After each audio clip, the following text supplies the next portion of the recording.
जय हिंद। आप देख रहे हैं बाहु एक्सप्रेस और मैं हूं आपके साथ राजेंद्र रैना। सुप्रीम कोर्ट में ईडब्ल्यूएस को लेकर एक जो याचिका दायर की गई थी, उस याचिका को खारिज करते हुए 5 जजों की बेंच में से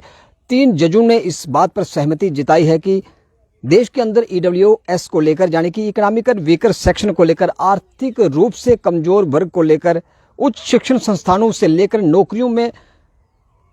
सरकारी नौकरी के पदों पर अप्लाई करने के लिए ईडब्ल्यूएस यानी कि इकोनॉमिकल व्हीकल सेक्शन को 10% का जो आरक्षण था, जो कोटा था, उसको बरकरार रखा जाएगा। ये एक खुशखबरी है उन लोगों के लिए, उन माता पिता के लिए जिनके सपने ये थे कि उनके कलेजे का टुकड़ा, उनका कलेजे का जो लाल था, जिसको अपनी जीवन की जमा पूंजी को लगाकर वे अपने बच्चे को पढ़ा रहे थे और उनका सपना था कि उनका बेटा पढ़ लिख कर आईएएस केएएस स्तर का अधिकारी बने, प्रशासन के अंदर एक बड़े स्तर का अधिकारी बने, जिसको लेकर आरक्षण जो था कहीं ना कहीं ऐसे लोगों के आड़े आ रहा था और जो लोग आरक्षण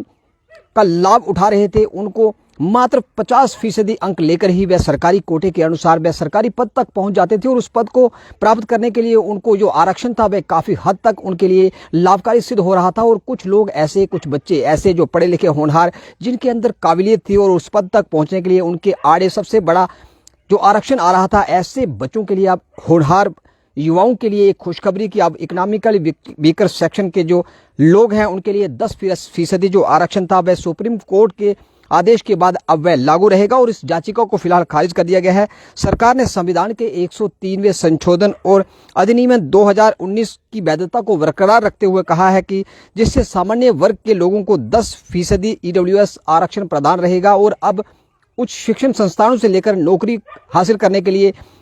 जॉब के लिए अप्लाई करने के लिए अब आपके लिए 10% जो आरक्षण था वह लागू रहेगा। ये फैसला सुप्रीम कोर्ट के 5 जजों की बेंच में से 3 जजों ने इस पर सहमति जताई है और उसने कहा कि संविधान के साथ किसी प्रकार का कोई छेड़छाड़ नहीं किया गया। ये राहत है ऐसे होनहार युवाओं के लिए, जो लोग, जिन माता पिता का सपना था कि उनका बच्चा और अपने लक्ष्य को प्राप्त करे, उनके लिए ईडब्ल्यूएस का जो आरक्षण था वे आज से पुनः लागू रहेगा। और सुप्रीम कोर्ट ने एक बड़ी राहत देते हुए युवाओं के लिए एक मानो खुशखबरी और बड़ी सौगात सुप्रीम कोर्ट लेकर आया है। वहीं राजौरी पुंछ मुगल रोड की बात की जाए तो लगातार 2 दिन से जो बर्फबारी थी, उसी बीच मुगल रोड जो था, जम्मू कश्मीर के सीमावर्ती जिला पुंछ राजौरी को कश्मीर घाटी से जोड़ने वाला जो मुगल रोड था, मुगल सड़क मार्ग पर भारी बर्फबारी के चलते वहां से बर्फ को स्नो कटर के माध्यम से हटाने का कार्य लगातार प्रगति पर था। और 2 दिन तक मुगल रोड को बंद रखने के बाद आज की जो ट्रैफिक विभाग की ओर से जो एडवाइजरी जारी की गई, जिसमें ट्रैफिक विभाग के राजौरी पुंछ के जो डीएसपी ट्रैफिक आफ्ताब बुखारी से जब हमारी बात हुई तो उन्होंने बताया कि फिलहाल मौसम साफ है और अगर मौसम इसी प्रकार साफ रहा तो 12 बजे तक जितने भी जो स्लाइडिंग थी, उस स्लाइडिंग को साफ करने के लिए स्नो कटर के माध्यम से, जेसीबी मशीनरी के माध्यम से तमाम प्रकार के रोड को क्लियरेंस के लिए उनका कार्य युद्ध स्तर पर लगातार जारी है। और अगर मौसम इसी प्रकार साफ रहा, बारिश ना हुई, और अगर बारिश होती है तो पुनः बर्फबारी के आसार हैं, और अगर बारिश ना हुई तो मौसम इसी प्रकार का साफ रहा तो 12 बजे के बाद नेशनल हाईवे राजौरी पुंछ को मुगल रोड के माध्यम से कश्मीर घाटी को जोड़ने वाले सड़क मार्ग को सुचारू कर दिया जाएगा। फिलहाल अनुमान जो लगाया जा रहा है कि आज दिन भर मौसम साफ रहेगा और जो भी लोग कश्मीर घाटी को वाया मुगल रोड के रास्ते से जाना चाहते थे, जो लोग इस सड़क मार्ग का इस्तेमाल करते थे, उन लोगों के लिए फिलहाल